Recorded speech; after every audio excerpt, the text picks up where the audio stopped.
Okay, looks like we are live. This is Jeff Kozlowski with finally another episode of the K Stream podcast. It's been quite a while in the middle of a family move out of state, all the fun stuff that comes with that, but finally settled down a little bit and eager to get back into the podcasting game, get back in front of the microphone. And I'm excited today to kind of reintroduce K Stream after a few weeks or a couple months off with she is a business and branding mentor, corporate trainer, TV host, book author, contributor to Entrepreneur Magazine, and in all of that, she managed to get her MBA and PhD at some point. She is Charlene Walters. Thank Hi. you so much for being on the show. Thanks so much for having me, Jeff. I'm thrilled to be here, of course. Yes, and so first, let's talk a little bit about your background because, like I mentioned, you've earned your MBA, you've done the PhD, and you've got all these things going on. You're an entrepreneur yourself. Tell me a little bit about your background and kind of how you got to where you are. Definitely. So I'm a glutton for punishment, as you can tell, and I like to give myself a lot of projects. I think, I started off early on undergrad as an English major, not really sure exactly how my life would go. And I grew up in Connecticut in the cold and sort of hated always the cold weather. So I moved to Miami as soon as I could and got a job in sales, which wasn't really my plan, but sort of what happened. And from there, I sort of developed this love of business and wanted to learn more. So I decided to go back and get my MBA and really enjoyed that. And as soon as I was done, I'm sort of a next step person. So whenever I hit one accomplishment, I'm looking for what's next, what's next. So I decided to look for another position, and I saw an advertisement for a position in higher ed that was an associate dean of a business department. It said must have MBA. I thought, I've got an MBA now, why not?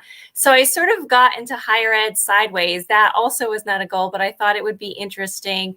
Really enjoyed working with students, learning about curriculum, learning more about business, but decided at some point that I was sort of still in my 20s and thought, you know what, I want to get more business experience before I continue teaching and working in higher ed. So I did that. I went back into marketing, which was my background.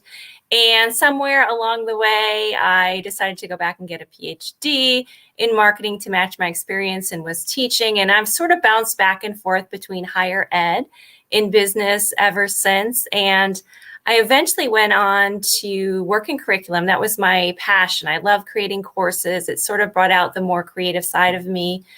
Through that English major, I could write more and do more things. And I created a digital entrepreneurship MBA program. And I was choosing all the curriculum and the books and everything for the program. Really sort of fueled another passion in terms of entrepreneurship. I started mentoring students that were entrepreneurs, helping them with their businesses, and started doing some mentoring through Entrepreneur Magazine too. And just kind of took off from there. Eventually wrote a book and kind of grabbed that entrepreneurial spirit and launched out on my own too. So that's sort of the long story of everything that happened. But we did a lot of different steps in my career and, came to where I feel like I made the best use of all of my talents. And what does it mean exactly to be a business and branding mentor? What are you working? I guess, what does that mean? And then, maybe talk about some of the most common, I guess, problems or questions that clients come to you with. So I work with a variety of individuals. A lot of times it's entrepreneurs, mostly entrepreneurs. Sometimes it's just a working professional who wants help with sort of their career direction or their personal brand.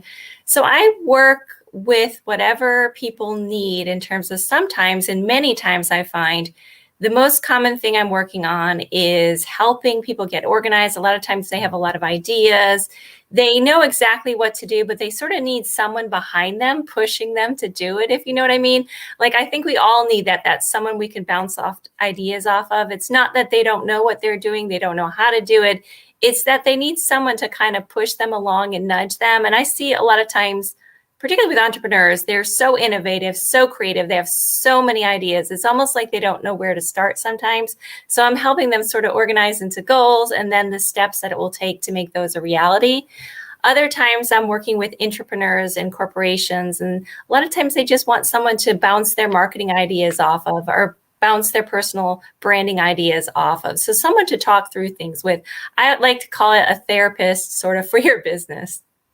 I love that. A therapist for the business. It is so hard to, yeah, like you said, it's so, and even just I found myself when starting this podcast, I don't get any, I'm not getting paid for it or anything. It was just Right. something I wanted to do. But I can get, it's so easy to get in your own way. Like I thought, okay, in addition to the podcast, I want to have an Instagram channel, and I want to make sure I get the videos, and I cut them up and I share them on different social. And it was just like, and then I was like, I got to change my background. I got to get a light. I got to get all this fancy equipment. And it's so easy to be like, I don't have time for that. So, it is nice to have somebody kind of help you be like, all right, this is, What's maybe you should important? focus on this right now. So It's yeah. And I talk to a lot of people in our space, and it's the same thing. And a lot of times, we're handing out advice, and then we don't take our own advice either sometimes, right? So it's really important to have that person just to kind of bounce things off of. And even like, having a peer group with other people who are doing similar things really helps too. So what does a typical day look like for you? You probably don't have a day that all looks the same, given everything you've got going on, but just curious.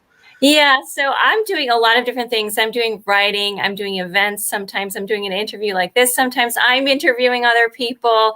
So basically what I do is I take a look at everything that I have to be at, whether it's meetings with clients of mine, or whether it's presentations, or whether it's interviews. And I look at that, and then I kind of piece in all the other things I have to do around it. So it's a variety of things. I do a lot of writing too. So that kind of goes in between. I'm doing pitching on my own during other parts of the day. So it's a variety, but I like to do many different things, and I get bored sort of with the exact same thing over and over again. So my day is very different depending on what I've got going on that day, but always a lot of fun. Got to have fun with it, right? And Absolutely. you recently, well, and I guess, so how long have you been in business for yourself? So When I've did you been I started as a side hustle a couple of years Okay. ago, but I just launched full time in 2020, which is, kind of a daunting time to launch. But that's eventually when I decided, what, I have a book coming out. I have a lot of things going on. I need to just kind of venture out on my own right now. Okay. And with that too, I know you launched a TV series, right? Can you Yes. talk a little bit about what that is, and how the idea kind of came about to do something like that? Yeah, for some reason I thought 2020 would be the best time to launch everything, which is kind of an interesting choice, but it really was. And so I used to, back when I was working on curriculum, I had created a digital entrepreneurship MBA program, as I mentioned. And in the courses, I'd like to include interviews with experts and all kinds of different business professionals, industry leaders, to kind of help the students in our program. And I really enjoy doing those interviews.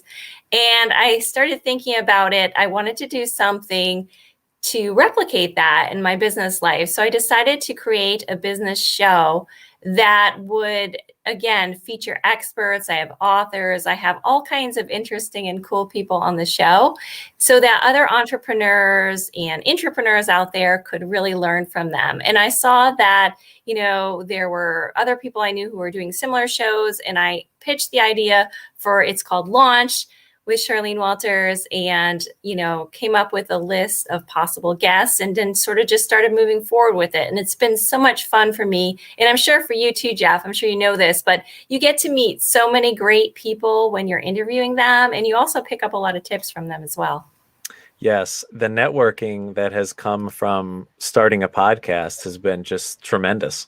Yes, I always recommend to entrepreneurs that it's a good idea in some form just to kind of network with other people. And I think that's been probably the brightest spot of this time home during the pandemic. I know we're coming out of it now, but I feel like my network has just exploded during this time. I'm sure and it's I feel like when I started, like, not just so when I started the podcast, that allowed me to then start posting more on LinkedIn just because I had more content to work with. Yes. And from there just came more meaningful connections, more cool opportunities to be on other people's shows. So it's been really great. And I'm sure the same is, can be said for yourself. Definitely. There's so many ways, obviously we all want to share more content, but this sort of forces us to get out there and create it on a consistent basis, which I like. And I also have a blog and do other writing and different things too. So it gives me different ways to reach more people.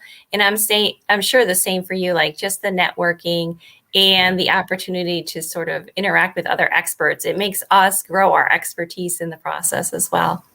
Absolutely. And so your show airs on DBNA, right? That's the name of Yes. the network. Can you Yes. talk a little bit about that and um, how you kind of landed on that network? So it's an interesting story. I think I had a connection who was also on that network, and then I became connected to other people. I'm sort of one who, if I see something interesting going on, I'll start connecting with the different people who are associated with that.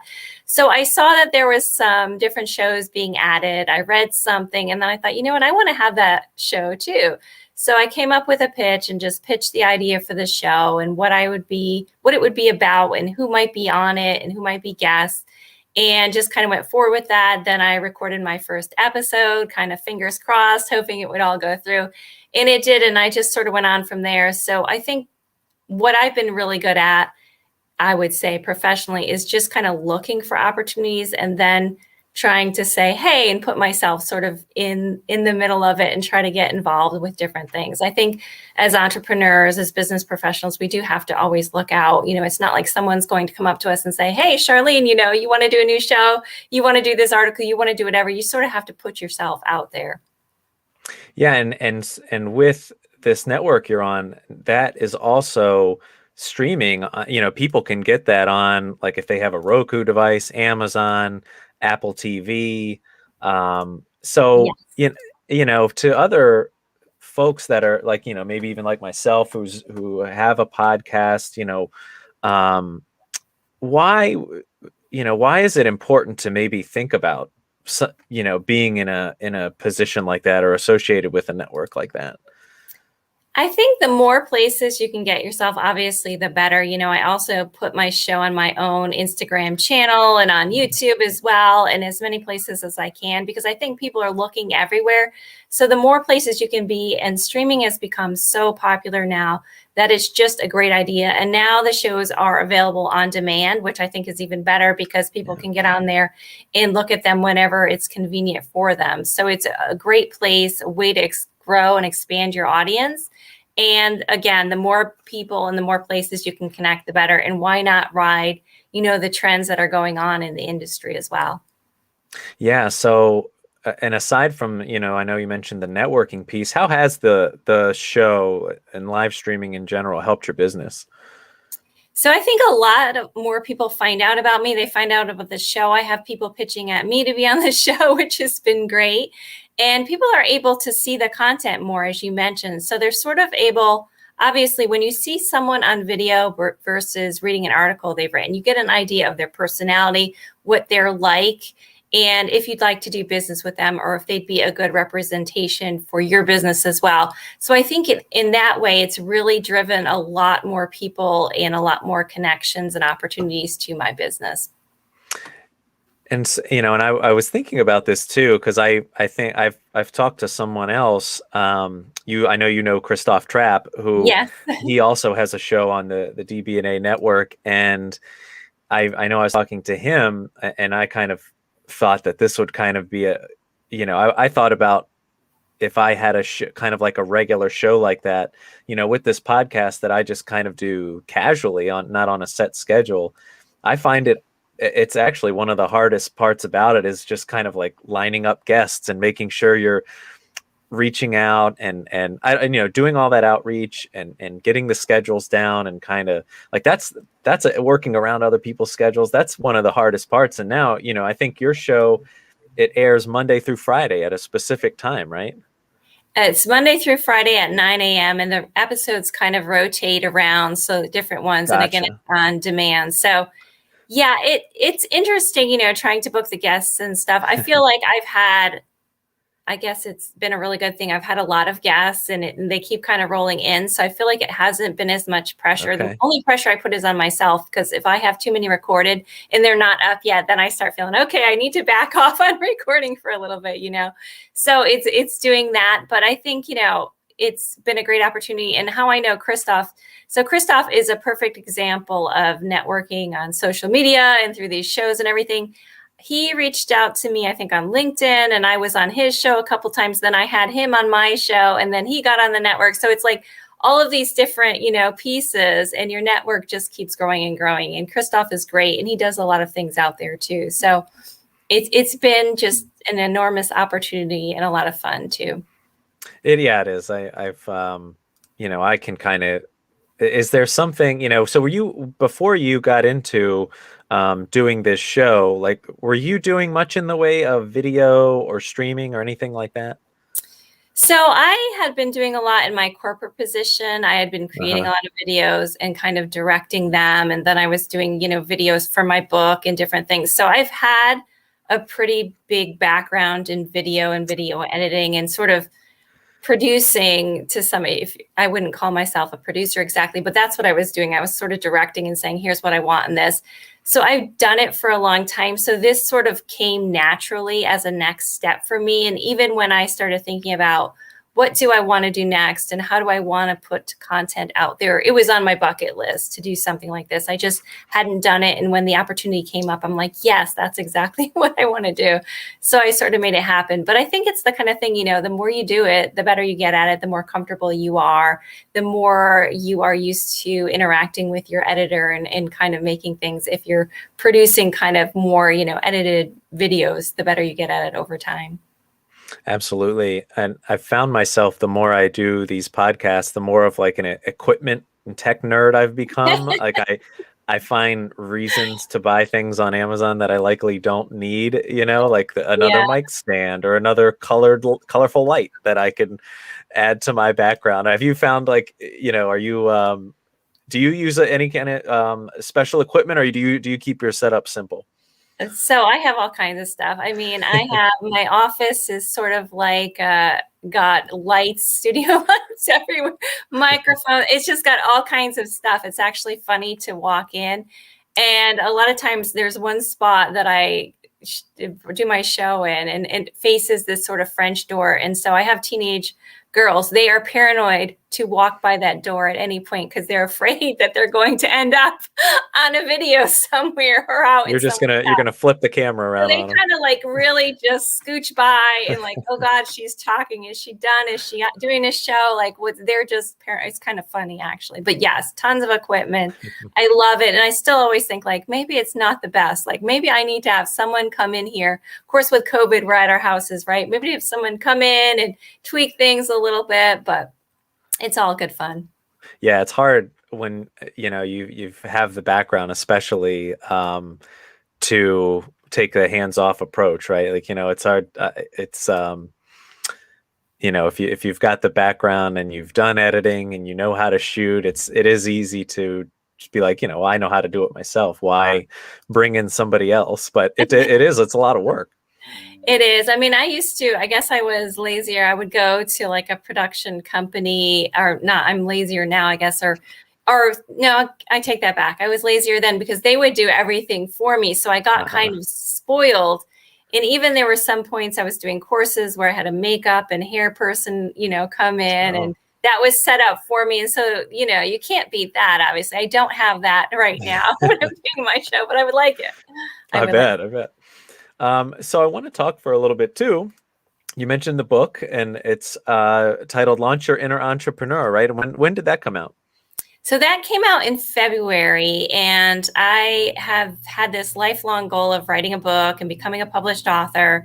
And I was working on it for a while and kind of figuring out, I didn't know the business. I started meeting with different people, deciding how to do things. So I came up with the idea for writing a book on entrepreneurship and thought about all the different topics that I like to write and speak about. And it really all boiled down to entrepreneurial mindset, or the mindset you need to be successful. And so I looked at what was already on the market, and I noticed that there was kind of a gap for entrepreneurial mindset, specifically for women. And so I decided that would be a good area to write about. And that's what I did. I made a proposal. I pitched it to a bunch of agents. I eventually landed on a great literary agent, and then she pitched to different publishers. And I ended up publishing the book with McGraw-Hill in February. And so I still feel like this is something I'm learning about the book business and trying to get the word out. And, it's been different during the pandemic, of course, but it's been fascinating to find out all of the different things that other authors are doing. And again, I trade notes with the authors I have on my show sometimes, like, oh, what did you do? And what did you do? And we pick up different tips from each other. So super interesting. And I'm thrilled the book's out. There's nothing more thrilling than, going into a Barnes and Noble and being able to sign the books and, see them out on the shelf. And it's just a big accomplishment for me, a life goal, really. Have you gotten much reaction so far from specifically women that have read the book? Yes. So it's really kind of interesting and cool when people you don't know, they'll post a picture on Instagram and tag you, and they have your book and they're saying they're using it or whatever, they'll put it on their story. And so that has made me feel great. And even people I know that are friends who have bought my book, of course, to support me, they're like, oh, I wish, I had this book earlier. And, it's really helped me with my business and as I'm moving on. So that's really awesome to see. And, just to see different people with your book and interacting with it. And I love it. It's very, fulfilling for me as an author. Yeah, I bet. And I don't want you to obviously, give too much information away, but, what are some of the, highlights of the book, like some of the keys to getting into that entrepreneurial mindset? So I sort of broke it down according to what makes sense for me. So if you probably ask 10 different people about what entrepreneur mindset is, they would give you different responses, right? But for me, the first thing is taking action. That's the biggest thing in entrepreneurship, because all of us want to be entrepreneurs, or many of us want to be entrepreneurs, but it requires that huge jump, which a lot of us are, reluctant to jump right off and give up our paycheck. So taking action is first. And that kind of continues on throughout the process, because you have to keep kind of pushing. No one's going to push to you. You have to keep pushing yourself and your business forward. So that's one of them. I also get into personal branding, which is huge, like you and I are doing with building our thought leadership and our expertise. I get into work-life balance and time management, which is a biggie, particularly if we're working from home and we have so many things to do. It's about delegating, when we need to, prioritizing our time, working smarter and not harder. I also get into cultivating a money mindset, which is so important because a lot of us carry with us some sort of financial baggage, if you will. We're taught about money growing up. Depending on our family, we may have a different view about being successful. So we really have to give ourselves that permission to be successful. We have to learn to deal with haters. We have to grow our confidence. Confidence is a huge thing as an entrepreneur, as a business professional. A lot of times we have imposter syndrome, or we can suffer from self-sabotage. So we need to do those tricks to help us kind of become more confident so that we can show up every day. Because if we don't believe in ourselves, our customers or no one else is going to believe in us as entrepreneurs. That's great. And and I think I saw, maybe it was via Twitter, that you are, and I think you hit on a little bit, you're in the process of doing like various events around the book, right? Are you kind of still in the midst of stuff like that?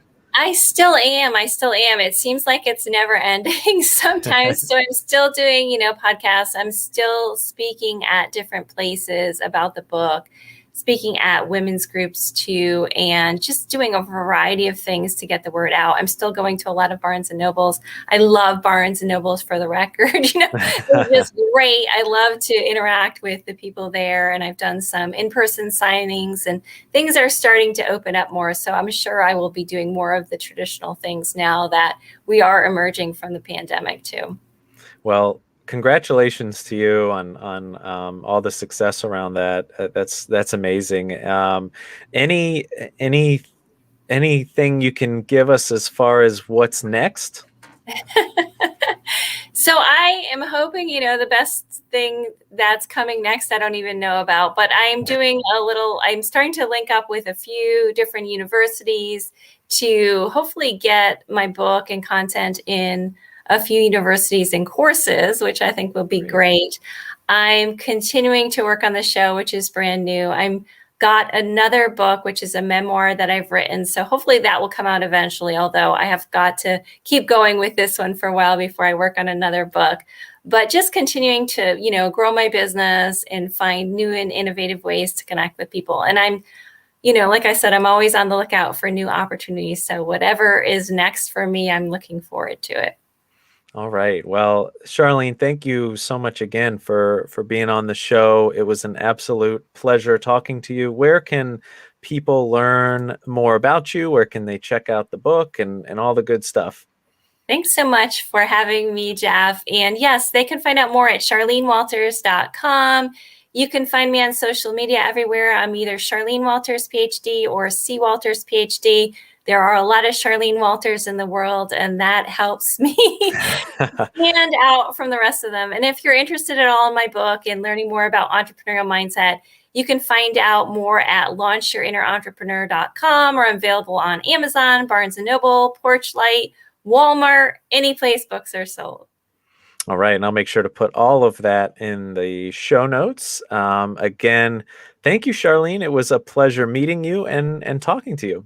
Thanks so much, Jeff. It was great to be here. And thanks, everyone, for finding out more about me. All right. Take care.